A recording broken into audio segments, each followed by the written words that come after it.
आज का टॉपिक है विषुवतीय या निरक्षीय तल पर विद्युत क्षेत्र की तीव्रता विद्युत द्विध्रुव आघूर्ण के कारण। तो विषुवतीय या निरक्षीय तल पर विद्युत क्षेत्र की तीव्रता द्विध्रुव आघूर्ण के कारण प्राप्त करने के पहले हमें कुछ बेसिक पॉइंट जानना होगा।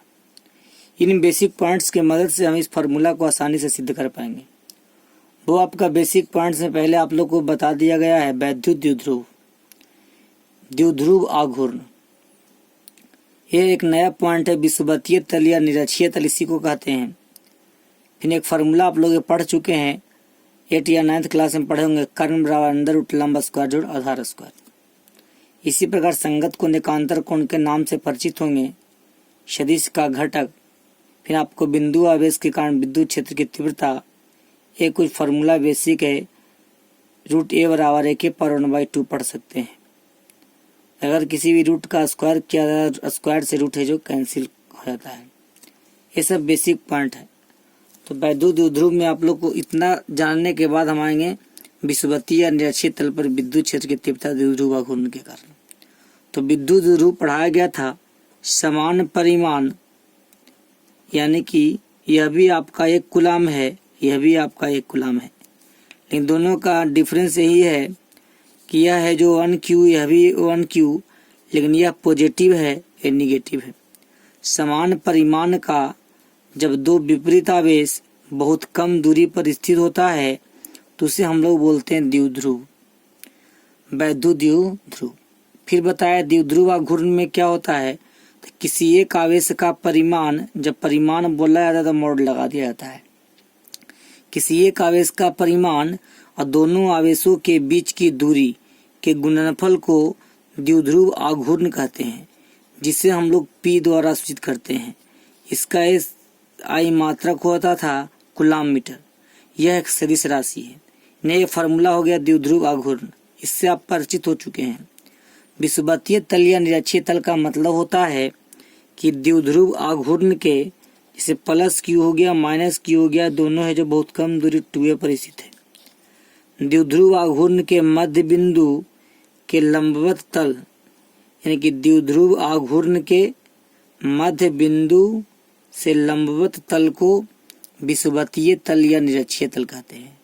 एक कर्ण बराबर जब फार्मूला देख रहे हैं, जैसे मान लिया जाए ए आप लोग का बिंदु O है, ए आपका P है, इस बिंदु को नाम देते हैं B। ए आप लोग जो देख रहे हैं इसको मान लेते हैं बेस A है, और यदि आपका ए आपका R है तो कर्ण बराबर फार्मूला होता है हाइपोटेनस बराबर अंडर रूट लंब स्क्वायर जोड़ आधार स्क्वायर। तो हम लोग इसको कर सकते हैं R स्क्वायर जोड़ A स्क्वायर। इस फार्मूला को हम लोग इस प्रकार से भी लिख सकते हैं, R स्क्वायर जोड़ A स्क्वायर के पावर 1/2। यदि यहाँ कुछ नहीं हो तो समझ जाइए 2 छिपा होता है, तो हम लोग इसे इस प्रकार से लिख सकते हैं। इसे हम लोग यहाँ पर जानते हैं, रूट A को A के power 1/2, R square plus A square आ गया, इसको 1/2 करते हैं। लेकिन जब हम लोग इसको स्क्वायर करते हैं तो स्क्वायर से रूट कैंसिल हो जाता है, तो खाली होता है R square plus A square. इसी प्रकार यदि रूट A रहता है, स्क्वायर करते हैं, कैंसिल हो जाता है। इसकी मदद से आपका ये दोनों पॉइंट क्लियर हो जाता है। इसके बाद होता है संगत कोण या एकांतर कोण। संगत कोण या एकांतर कोण में हम लोग जानते हैं क्या चीज, कि यदि कोई दो समानांतर रेखा है, जैसे आप लोग को एक समानांतर रेखा ये हो गया, तो जब कोई दो समानांतर रेखा कोई तिर्यक रेखा प्रतिच्छेद करती है, काटती है, तो उल्टा दिशा वाले कोण को, यानी एक कोण 1 हो जाता है, एक कोण 2 हो जाता है। उल्टा दिशा वाले कोण को एकांतर कोण बोला जाता है, और एक ही दिशा वाला कोण को संगत कोण बोला जाता है। 2 और 3 को संगत कोण बोलेंगे, 1 और 2 को एकांतर कोण बोलेंगे, ये 4 ले लेंगे कोण 3, 4 को एकांतर बोलेंगे। यानी कि एकांतर कोण हो जाएगा कोण 3 बराबर कोण 4। अगर आप इसी प्रकार कोण 1 बराबर कोण 2 संगत कोण बोला जाएगा, तो संगत कोण का मतलब समझना, एक साइड वाला जो कोण होता है उसे संगत कोण बोला जाता है। तो कोण 1 और कोण 4 है जो संगत कोण हो जाएगा, कोण 3 और कोण 2 है जो संगत कोण हो जाएगा। अब हम जानते हैं सदिश का घटक। घटक का मतलब होता है कंपोनेंट। जैसे आप देखिए, पढ़े थे आप लोग बेस 11th क्लास में, एक्स होता है ए वाई होता है।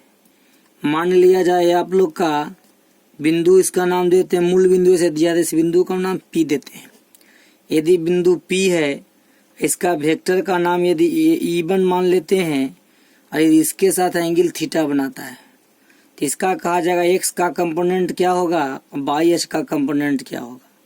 तो एक कंसेप्ट यहाँ पर याद रखना है, एंगल जिस एक्सिस के साथ संपर्क में रहेगा उसके लिए कॉस थीटा होता है।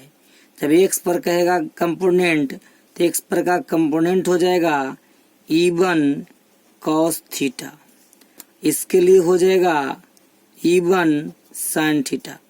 जैसे P हो गया, इसका नाम देते हैं A, इसका नाम देते हैं B। अगर कोई पूछेगा E1 कॉस थीटा इसको क्यों माना गया, तो देखिए हमको ये मालूम नहीं है, मान लिया जाए हम इसे ऐसे डायरेक्ट आपको समझाने के लिए लिख दिए। अगर ये मालूम ना रहे तो हम लोग क्या करते हैं, जैसे ये आपका P हुआ, ये बिंदु का नाम A है, ये बिंदु का नाम B है, ये आपका E1 है। जब ये E1 है और ये थीटा है तो मान लेते हैं इसी के समानांतर डॉटेड लाइन खींच देते हैं। इसका नाम A हो गया, B हो गया, इसका नाम C देते हैं। हमको PC निकालना होगा तो हम लोग क्या करेंगे, हम PC निकालने के लिए फार्मूला पढ़े हैं। जब एंगल मालूम हो यदि और एक कोई बेस मालूम हो, यानी कि दो तीन भुजा में से कोई एक भुजा एक कोण मालूम हो, तो त्रिकोणमिति में जाने हैं तीसरा भुजा निकालने के लिए, तो हम लोग लिखेंगे कॉस थीटा बराबर आधार बाई कर्ण। तो हम लोग को हो जाएगा PB बराबर E1 कॉस थीटा।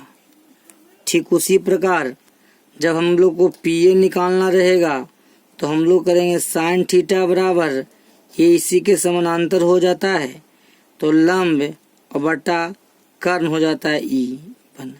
तो PA बराबर E1 साइन थीटा, वही कंसेप्ट को हम यहाँ पर लिखे हैं। तो घटक आप लोग को इतना से क्लियर हो जाना चाहिए। एक बिंदु आवेश के कारण फार्मूला पढ़े हैं E बराबर KQ/R²। तो आइए अब हम जानते हैं, इतना बेसिक जान गए। वैद्युत द्विध्रुव, जब दो बराबर परिमाण के विपरीत आवेश बहुत कम दूरी पर स्थित हो, वैद्युत द्विध्रुव। दोनों आवेशों में से कोई एक आवेश का परिमाण और दोनों के बीच की दूरी का गुणनफल होता है द्विध्रुवाघूर्ण। विषुवतीय तल का मतलब होता है द्विध्रुवाघूर्ण के मध्य बिंदु का लंबवत तल। कर्ण का मतलब फॉर्मूला पढ़े समकोण त्रिभुज से, ये कर्ण बराबर होता है लंब स्क्वायर जोड़ा आधार स्क्वायर। संगत कोण बताएं कि विपरीत दिशा वाला कोण को एकांतर कोण, एक ही दिशा वाला कोण को एक ही दिशा वाला कोण को संगत कोण। सदिश का घटक यहाँ पर अवगत हुए। ये बिंदु आवेश के कारण फॉर्मूला आप जान चुके हैं। ये आप लोग रूट A बराबर हम बताएं आप लोग, यदि आप लोग को रूट 4 है, समझ जाइए 4 के पावर 1/2 है। जैसे 4 का वर्गमूल 2 होता है, इसको निकालने के लिए हम 2 स्क्वायर इंटू 1/2, 2 से 2 कैंसिल होता है, 2 आ जाता है। इसी प्रकार यदि रूट 3 का स्क्वायर कहेगा तो खाली 3 हो जाएगा। कारण क्या है, हम 2 बार लिखते हैं रूट 3 इंटू रूट 3, रूट 9 आ जाता है, रूट 9 का वर्गमूल 3 हो जाता है। ये सब आप लोग को बेसिक पॉइंट यदि आप समझते हैं तो विषुवतीय तल पर, विषुवतीय या निरक्षीय तल पर विद्युत क्षेत्र की तीव्रता आपको हर स्टेप में समझ में आए। तो आइए इसका फिगर देख लेते हैं। जैसे आप लोग को विद्युत द्विध्रुव कह रहा है तो इसके लिए पहले हम इस फिगर आपको समझा देते हैं। देखिए फिगर समझाने के लिए हम आप लोग को एक पेज लेते हैं। जैसे मान लें हम उस फिगर को अभी हम पहले नहीं देखेंगे, जैसे देखते हैं दिया गया है विषुवतीय तल पर या निरक्षीय तल पर विद्युत क्षेत्र की तीव्रता विद्युत द्विध्रुव आघूर्ण के कारण। पहले हम विद्युत द्विध्रुव एक बनाते हैं, एक -Q है, एक +Q है। एक कहीं फिक्स नहीं कि माइनस इधर लिखना है प्लस इधर लिखना है, कहीं आप लिख सकते हैं। ये दोनों को मिला देते हैं। ये दोनों के बीच की दूरी है जो 2a है, इसका मध्य बिंदु आपका वो है। तो एक विद्युत द्विध्रुव बना लिए। विषुवतीय या निरक्षीय तल में मैंने भी आपको यहाँ पर बताया कि विद्युत द्विध्रुव आघूर्ण के लंबवत तल पर एक बिंदु P है। विषुवतीय तल पर एक बिंदु P है, इस पर विद्युत क्षेत्र की तीव्रता निकालना है। तो हम जानते हैं माइनस आवेश का विद्युत क्षेत्र अंदर की ओर होता है, तो इसको एरो का चिन्ह ऐसे कर देते हैं। धन आवेश का विद्युत क्षेत्र बाहर होता है, इसका एरो का चिन्ह ऐसे कर देते हैं। इसका नाम देते हैं हम लोग E1, इसका नाम देते हैं E2। यहाँ से लेकर यहाँ तक के बीच की दूरी जो आप लोग देख रहे हैं छोटी r है। ये जो आप लोग का 2a है, ये मध्य बिंदु होने के कारण ए हो जाता है, ए हो जाता है, ए हो गया और आपका ए आर हो गया। तो हम लोग इसको नाम देते हैं ए, इसका नाम देते हैं पी बी। जब बीपी हमको निकालना रहेगा, कर्ण निकालना रहेगा, तो इस फार्मूला से निकाल लेंगे। कर्ण बराबर होता है आधार लंब स्क्वायर प्लस आधार स्क्वायर। इसको हम लोग ऐसे भी लिख सकते हैं R square sorry root into R square plus A square के पावर 1/2। इस प्रकार से भी हम लोग लिख सकते हैं। आप जो देखते हैं E1 E2 हो गया। अब हम इसको E1 E2 को हम एक्सिस में कर देते हैं, यानी कि ये हो गया एक्स एक्सिस, ये हो गया वाई एक्सिस। तो ये हम लोग जो देख रहे हैं हमको निकालना है बिंदु P पर निगेटिव चार्ज के कारण पॉजिटिव चार्ज के कारण दोनों आवेश के कारण विद्युत क्षेत्र की तीव्रता निकालना है। तो हम लोग क्या करते हैं, ये जो निगेटिव चार्ज है यह है जो थीटा कोण पर झुका हुआ है। थीटा कोण पर बिंदु P के साथ विद्युत क्षेत्र उत्पन्न करता है। तो ये जब थीटा हो जाता है, एक कोण थीटा हो जाता है, जैसे कि मैंने आप लोगों को बताया उल्टा दिशा वाला कोण को एकांतर कोण कहते हैं। ये जो आप थीटा देख रहे हैं यह भी थीटा हो जाएगा, जैसा कि मैंने बताया आपको एक ही दिशा वाला कोण को संगत कोण बोलते हैं। अब देखिए डायग्राम आपको इसमें, जैसे मैंने उसमें बताया कि एक ABM विद्युत ध्रुव ले लेते हैं, दोनों का बीच की दूरी 2a है, इसका मध्य बिंदु वो है जिसे बराबर बराबर भागों में बांट दिया गया है। निगेटिव चार्ज के कारण विद्युत क्षेत्र अंदर की ओर हो रहा है, पॉजिटिव के कारण विद्युत क्षेत्र बाहर की ओर हो रहा है। जब हम बता रहे हैं दोनों विपरीत दिशा में एंगल बना रहा है थीटा, एक ही दिशा में बना रहा है एंगल थीटा। ये दोनों जब एंगल बन रहा है इसको बोलते हैं संगत कोण, ये दोनों कोण को बोलते हैं एकांतर कोण। मैंने आप लोगों को बताया ए हो गया, ए आर हो गया, ये बिंदु आपका P है, इस बिंदु P पर हमें विद्युत क्षेत्र की तीव्रता निकालना है। तो हम लोग OP बराबर कर देते हैं, R मान लिया गया है, और हम लोग को जब कर्ण निकालना होता है तो अंदर रूट R स्क्वायर जोड़ A स्क्वायर कर देते हैं। तब हम लोग क्या करते हैं, ये जो देख रहे हैं कंपोनेंट में मैंने भी आप लोगों को पीछे बताया, जो अक्ष के साथ संपर्क करेगा उसके लिए कॉस हो जाता है और जिधर जाएगा उसके लिए साइन हो जाता है। मान लेना है कि ये आपका डब्बा में बंद है, ये चतुर्थांश में आपका बंद है, ये E1 है जो इसी के अंदर घूमेगा, तो एक आपका इधर टकराएगा, एक आपका उधर टकराएगा, लेकिन इसके साथ एंगल है जो अक्ष के साथ संपर्क में है, इसलिए हम लोग इसे करते हैं E1 cos थीटा। पीछे मैंने बता चुका बेसिक में। अब ये जो इसके लिए E1 cos थीटा हो गया, अब इस पर जाता है खड़ा के लिए मैंने बता दिया E1 sin थीटा। ये जो E2 देख रहे हैं इसके साथ संपर्क में है, इसीलिए कर दिया E2 cos थीटा। अभी जो देख रहे हैं नीचे की ओर है, लंबवत तल में है, तो इसके लिए मैंने बता दिया E2 sin थीटा। अब हम लोग क्या करते हैं, E2 sin थीटा है, E1 cos theta, E2 sin theta. हम जानते हैं पॉजिटिव चार्ज चाहे नेगेटिव चार्ज दोनों का मैग्नीट्यूड यहाँ एक समान होता है। तो दोनों का मैग्नीट्यूड एक समान होने के कारण यहाँ विद्युत क्षेत्र की तीव्रता KQ/R स्क्वायर होगा। बिंदु आवेश के यहाँ विद्युत क्षेत्र की तीव्रता जाने हैं, चाहे धन आवेश हो चाहे ऋण आवेश हो, परिमाण एक समान जब रहेगा तो विद्युत क्षेत्र की तीव्रता दोनों का एक समान होता है। ठीक उसी प्रकार ये ऊपर की ओर है, ये नीचे की ओर है। ऊपर आप लोग का बाई होता है, नीचे आपका बाई डैश होता है। ये ऊपर पॉजिटिव होता है, इधर नीचे निगेटिव होता है। जब परिमाण दोनों एक समान रहेगा, दिशा विपरीत रहेगा, तो इसका रिजल्ट आपका शून्य आ जाएगा। अब इसीलिए नहीं कि E1 sin theta E2 sin theta निरस्त हो जाता है, खत्म हो जाता है, क्योंकि दोनों है जो समान परिमाण का विपरीत दिशा में विद्युत क्षेत्र उत्पन्न हो रहा है। अब इसमें हम लोग क्या देखते हैं, इस पर निकालने के लिए टोटल E जब निकालते हैं, E निकालने के लिए E1 cos थीटा और E2 cos थीटा को जोड़ देते हैं, यानी E1 cos theta plus E2 cos theta. जब इसको जोड़ देते हैं हम लोग तो हमको निकल जाता है इस एक्स अक्ष पर परिणामी विद्युत क्षेत्र की तीव्रता बिंदु P पर धनावेश और ऋणावेश दोनों के कारण। यानी कि E1 cos थीटा जो बता रहा है पॉजिटिव चार्ज के कारण और E2 cos थीटा जो बता रहा है निगेटिव चार्ज के कारण, जब दोनों जोड़ देते हैं तो बिंदु P पर निकल जाता है विद्युत क्षेत्र की तीव्रता। अब हम आगे बढ़ते हैं, प्लस Q चार्ज और निगेटिव चार्ज यानी कि धन आवेश और ऋण आवेश दोनों के कारण हम विद्युत क्षेत्र की तीव्रता ज्ञात करते हैं। तो यहाँ लिखे हैं प्लस क्यू आवेश एवं माइनस क्यू आवेश के कारण बिंदु P पर विद्युत क्षेत्र की तीव्रता। तो हम जानते हैं E1 बराबर रहता है K Q by under root R square जोड़ ए स्क्वायर। यहाँ पर आर स्क्वायर जोड़ ए स्क्वायर इसीलिए दिया गया है P से लेकर के AP के बीच की दूरी को, यानी AP के बीच की दूरी को हम लोग के क्यू बाई आर स्क्वायर के जगह लिख रहे हैं। तो ये आप लोग को बताया गया कर्ण बराबर अंडर रूट लंब स्क्वायर जो आधार स्क्वायर होता है, तो लंब का काम आर कर रहा है तो आर स्क्वायर जोड़े स्क्वायर हो गया। E2 निकाल दी उसी प्रकार से, तो दोनों का आपका कर्ण एक समान है, तो K Q I under root R square जोड़ प्लस ए स्क्वायर के पावर स्क्वायर। एफ ई हो गया बीपी की दिशा में, ये जो आप लोग देख रहे हैं बीपी की दिशा में E1 हो गया, एपी की दिशा में आप लोग का E2 हो गया।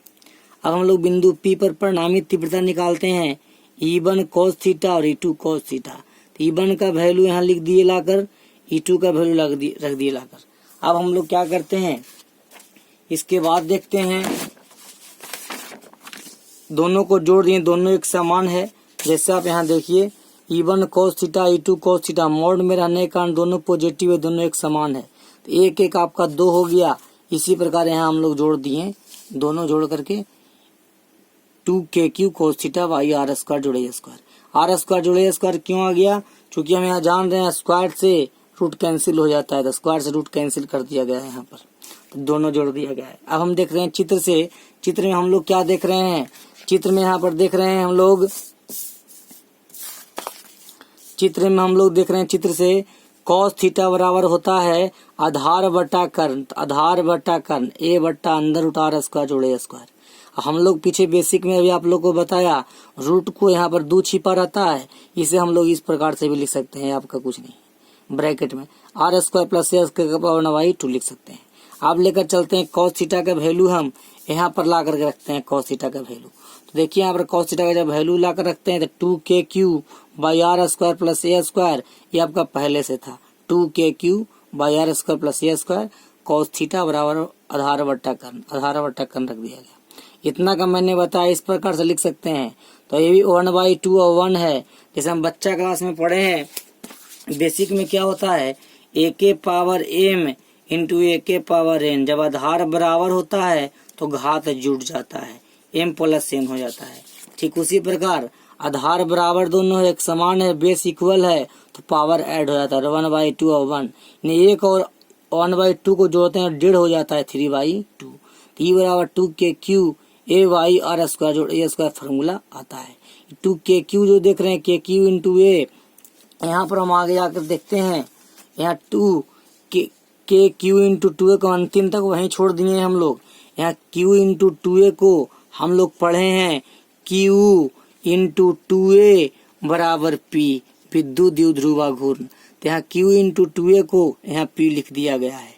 तो R यहाँ पर क्या लिखा गया है, यदि R का मान यदि जब R की तुलना में एक काफी छोटा हो जाए तो इसे विलुप्त कर दिया जाता है। जैसे यहाँ का पढ़ना है R is greater than A, R का मान A से काफी बड़ा है, तो R है जो A को खत्म कर देता है, नहीं A ऑटोमेटिक विलुप्त हो जाता है। जैसे आप इसको आसानी तरीका से समझ सकते हैं, जैसे प्लस चार्ज है या माइनस चार्ज है, विद्युत द्विध्रुव में पहले से बहुत कम दूरी पर है 2A। परिभाषा क्या, जब दो बराबर परिमाण के विपरीत आवेश बहुत कम दूरी पर स्थित हो तो ऑटोमेटिक पहले 2A बहुत कम दूरी पर है, फिर ये टूट करके और कम हो गया A। जब ये और कम हो गया, A जब कम हो गया तो R की तुलना में इसे और कम कर दिया जा रहा है, यानी कम में भी पहले कम हो गया और कम से और कम हो गया, तो इतना सूक्ष्म हो गया कि इसका महत्व ही खत्म हो गया। अर्थात इसीलिए R का मान है जो लगभग A का मान है 0 के करीब हो गया, लेकिन 0 लिखा नहीं जाता है, लेकिन 0 को इसे विलुप्त कर दिया जाता है, इसीलिए इसे खत्म कर दिया गया है। तो R स्क्वायर 3/2, 2 से 2 कैंसिल हो जाता है, तो R क्यूब हो जाता है, तो इसीलिए KP by R cube formula होता है। अब हम आप लोग को नेक्स्ट वीडियो में बताएंगे विद्युत द्विध्रुव का भौतिक सार्थक था, यह एक समान क्षेत्र में विद्युत द्विध्रुव